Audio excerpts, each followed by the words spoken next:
प्रतीत होता है देवता अपनी पराजय स्वीकार कर रहे हैं।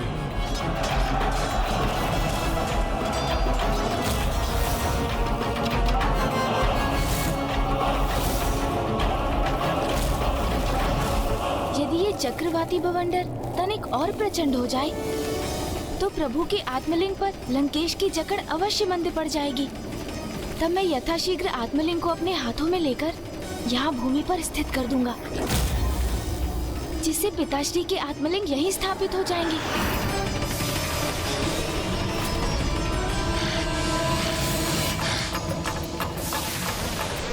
इस भवंडर के तीव्र वायु प्रवाह से कदापि विचलित नहीं होऊंगा मैं, और ना ही महादेव के आत्मलिंग पर इसका तनिक भी प्रभाव होने दूंगा।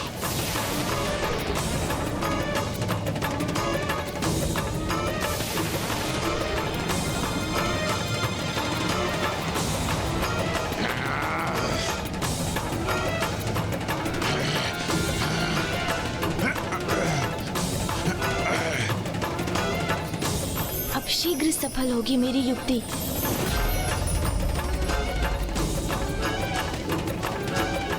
हे वायुदेव, इस बवंडर की उग्रता और तीव्रता बढ़ाने में मेरी सहायता कीजिए।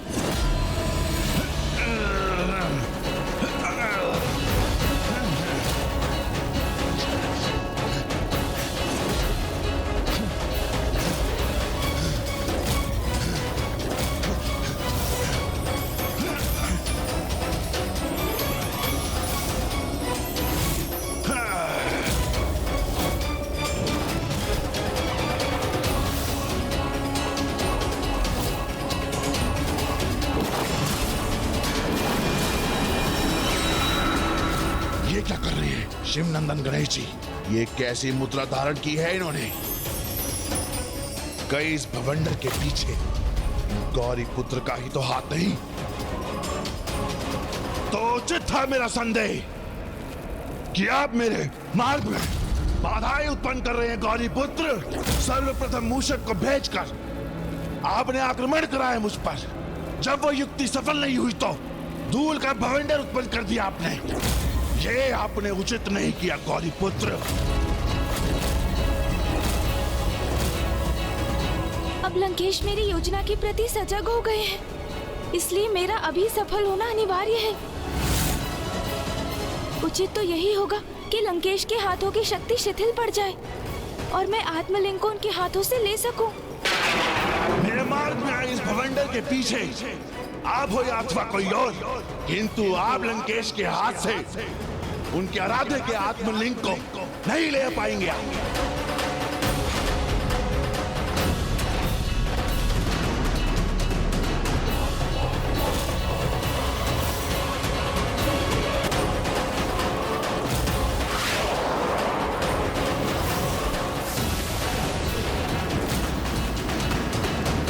मुझे तो प्रतीत होता है लंकेश अब अधिक समय तक इस बवंडर के समक्ष स्थिर नहीं रह सकेंगे।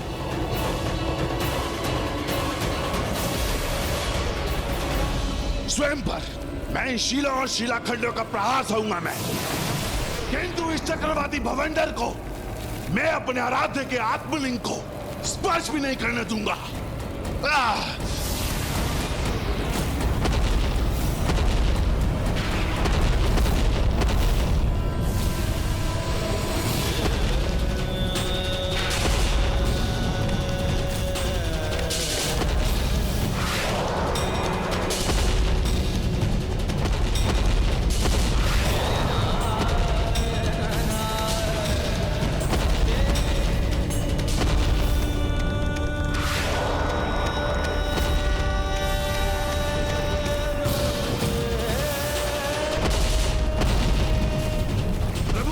पीड़ा भी उनके वरदान के समान प्रतीत हो रही है मुझे। ओम नमः शिवाय।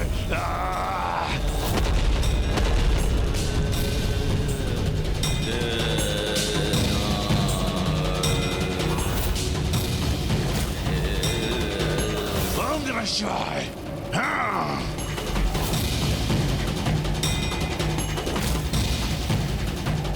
अद्भुत। अपनी तनिक भी चिंता किए बिना इस बवंडर को महादेव की आत्मलिंग का स्पर्श तो क्या उनके निकट भी पहुंचने नहीं दे रहे हैं।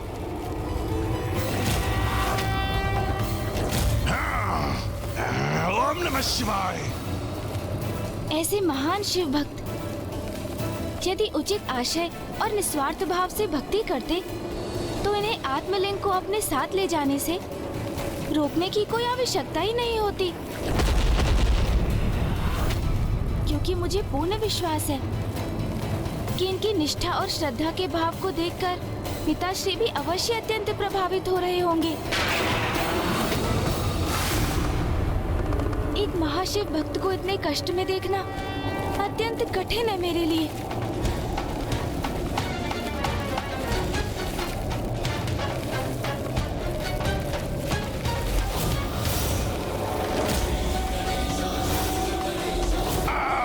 मेरे मार्ग पे ये भवंडर उत्पन्न करके भी खुश नहीं हुए आप कि अब पुनः किसी अपनी नवीन योजना के साथ मेरी ओर बढ़ रहे हैं। हे वायुदेव, इस बवंडर को शांत कर एक बार पुनः मेरी सहायता कीजिए आप। अब ये क्या करने जा रहे हैं?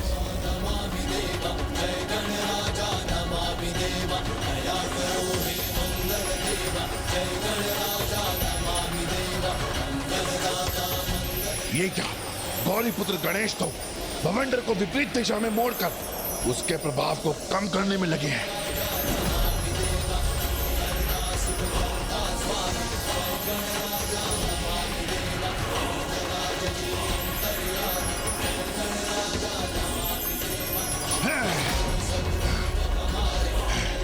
तो क्या गणेश जी ने ये भवंडर उत्पन्न ही नहीं किया, रोका है उसे।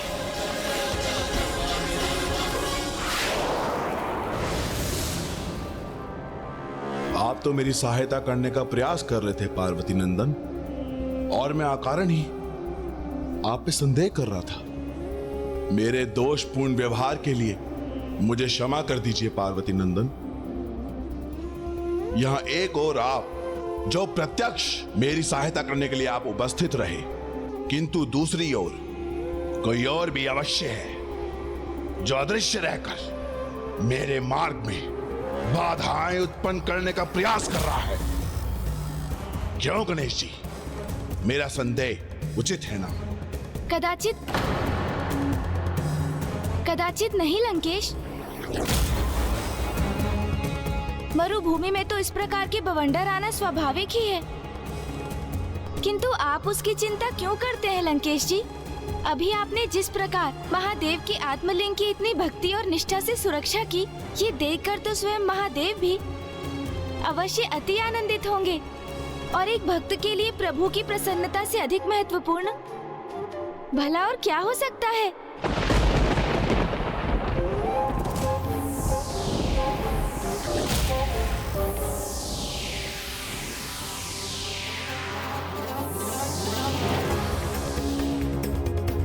तो बताइए ना, फिर क्या हुआ लंकेश? देवता जब ऋषि बृहस्पति को मनाने वहां से प्रस्थान कर गए, तो ऋषि दधीचि ने उनके अस्त्रों को किस प्रकार अपने शरीर में समाहित कर उन्हें विध्वंसक से सुरक्षित किया? ये तो आपकी ही लीला है गौरीपुत्र। जिस प्रकार आज आपने मेरी रक्षा की, उसी प्रकार उस समय आपने ऋषि दधीचि को सुरक्षित किया था। उनके इस अत्यंत महत्वपूर्ण कार्य में आपने पंचमुखी रूप में प्रकट होकर उनकी सहायता की थी, और उसके साक्षी तो स्वयं शनिदेव भी थे।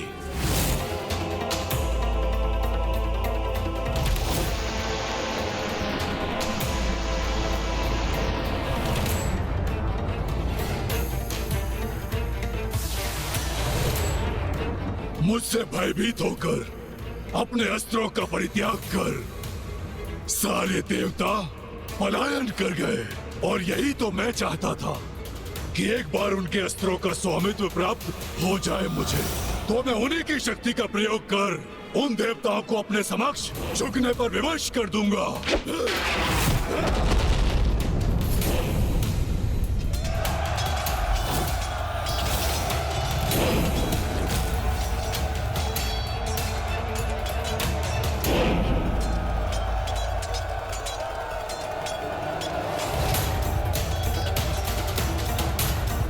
इसके पूर्व के वो असुर इन देवास्त्रों के निकट भी पहुंच सके, मुझे इन्हें सुरक्षित करना चाहिए।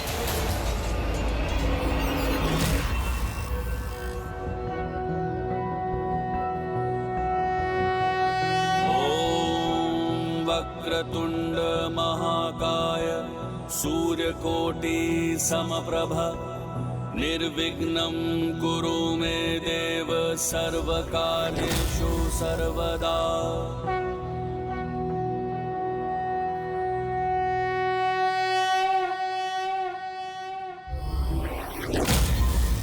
हे विघ्नहर्ता, हे विघ्नकर्ता, इन असुरों से रक्षा हेतु मैं इन देवास्त्रों को अपने शरीर में समाहित करने जा रहा हूं। मुझे अपने इस कार्य में सफलता प्रदान करने की कृपा करें। ओम गं गणपतये नमः। ओम गं गणपतये नमः। ओम गं गणपतये नमः।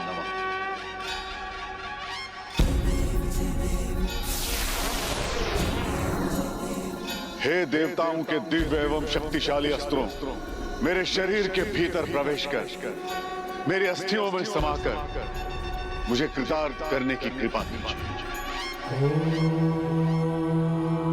स्वस्ति न इंद्रो। मैं इंद्रस्त्र हूँ ऋषिवर। क्या आप मुझे अपने शरीर में समाहित करने के लिए प्रस्तुत हैं? वेदाः स्वस्ति नस्ताक्षरो अरिष्टुनेमिः स्वस्ति नो बृहस्पतिर्दधातु।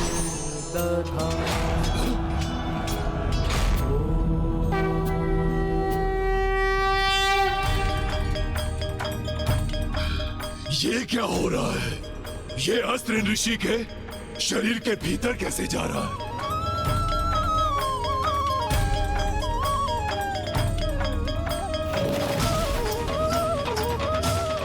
अद्भुत। ऋषि दधीची किसी भी शंका और चिंता से परे अड़िग हैं अपने कर्तव्य पर। मैं अग्नि अस्त्र हूँ। क्या अब आप मुझे अपने शरीर में प्रवेश करने की अनुमति प्रदान करते हैं?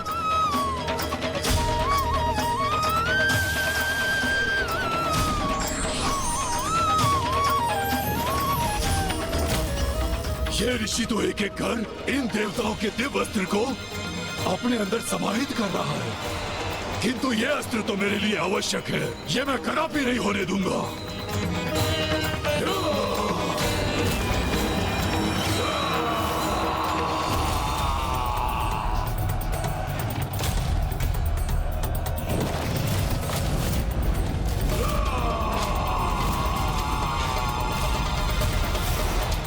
ऋषिवर, मैं सूर्यास्त्र आपके भीतर समाहित होने के लिए प्रस्तुत हूँ। हे दिव्यास्त्र, आपका भी स्वागत है।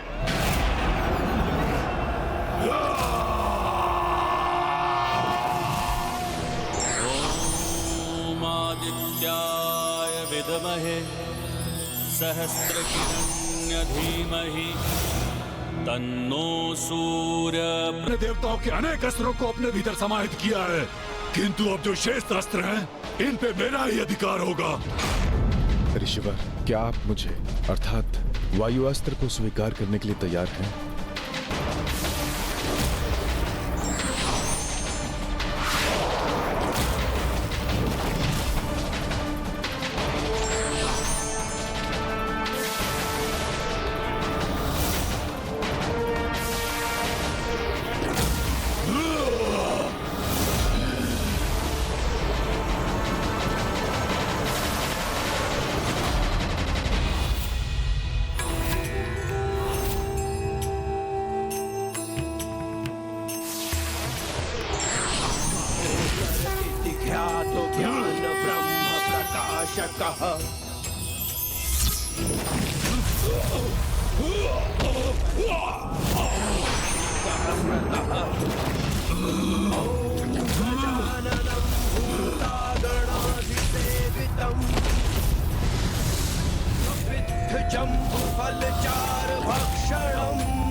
कैसी अद्भुत और अपार महिमा है श्री महागणाधिपति जी की, जो संकट काल में अपने भक्त द्वारा पुकारे बिना ही उनके विघ्नहर्ता और अधर्मियों के लिए विघ्नकर्ता बनकर उपस्थित हो गए हैं।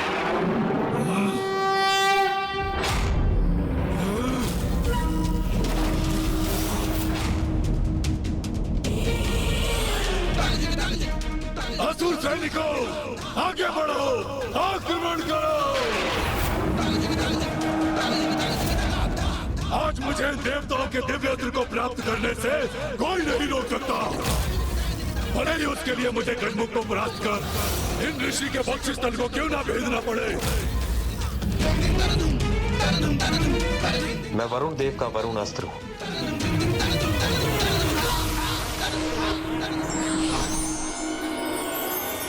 मैं कुबेर जी का अस्त्र हूं।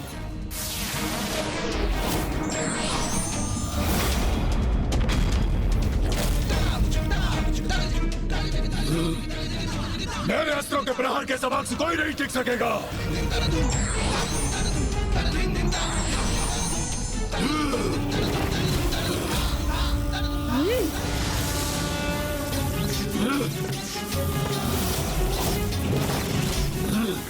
अस्त्रों से मुझ पर लक्ष्य साधने का कोई लाभ नहीं होगा गजमुख, क्योंकि मैं आपके अस्त्रों को जड़कर उनकी शक्ति को अपने अस्त्रों में समाहित कर लूंगा।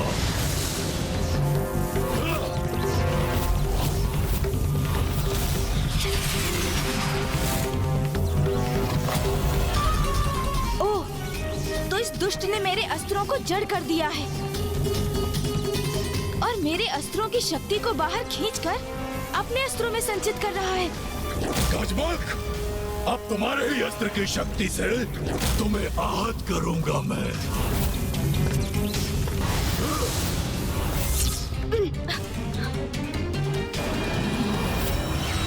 देखा मेरे अस्त्र का प्रभाव? प्रतीत होता है शत्रु की ऊर्जा को सोखने का सामर्थ्य ही इस असुर को बल प्रदान करता है।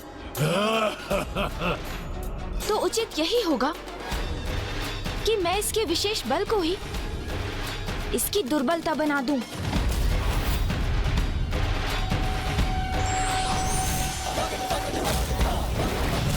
अब मेरी गदा के भार और मेरी अंकुश की ज्वाला को प्राप्त करने का परिणाम भुगतना ही होगा इस दुष्ट को।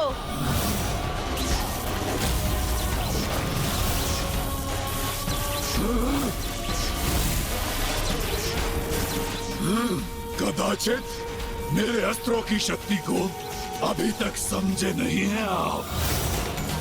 मुझ पर प्रहार करने का प्रयास तो मुझे ही शक्तिशाली बना देगा। गजमुख, आपके अस्त्रों की भी असाधारण दिव्यता है, इसलिए अब आपकी ऊर्जा से आपके प्रतिरूपों को नष्ट करूंगा मैं।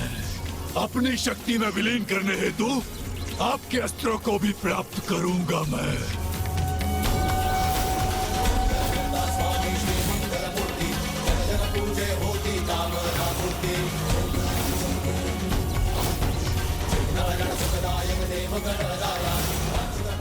अपने अस्त्रों को धारण करना सहन नहीं हो रहा मुझे। ये तो भीषण ताप उत्पन्न कर रहा है। मेरा अस्त्र इस गजमुख के अस्त्र के समक्ष तो एक क्षण भी नहीं ठहर सकता।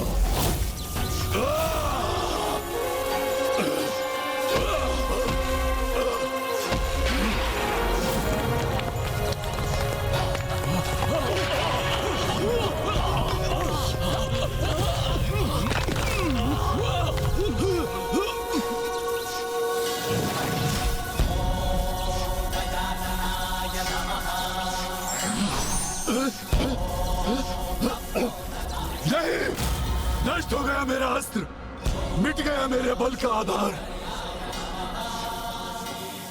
मुझे अस्त्रहीन पाकर ये गजमुख मुझे बंदी बनाना चाहता है। मुझे शीघ्र यहाँ से पलायन कर अपनी रक्षा करनी होगी। यहाँ से पलायन नहीं कर पाओगे दुष्ट।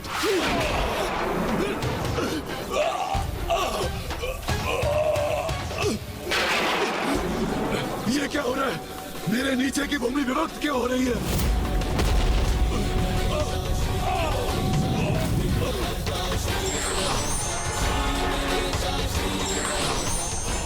आप यहाँ रुके, भाग भी शेष नहीं रहेंगे। भागो यहाँ से, अंत हो गया। रक्षा करो, भागो, भागो।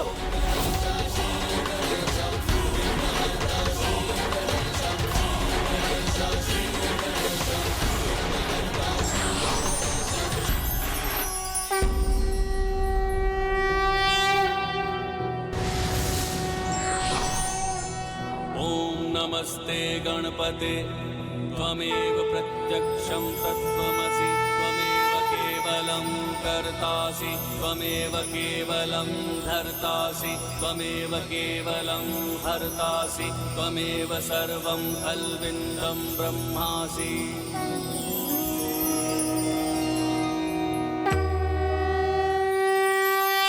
असुर विध्वंसक का अध्याय तो समाप्त हो गया लंकेश, किंतु फिर शनिदेव ने क्या किया? उनकी दृष्टि तो देवराज इंद्र और ऋषि दधीचि पर पूर्व में ही पड़ चुकी थी ना? जब शनिदेव की दृष्टि पड़ती है तो उसके परिणाम भी बहुत घातक होते हैं, और अब ऐसा ही कुछ होने वाला था देवराज इंद्र और ऋषि दधीचि के साथ भी।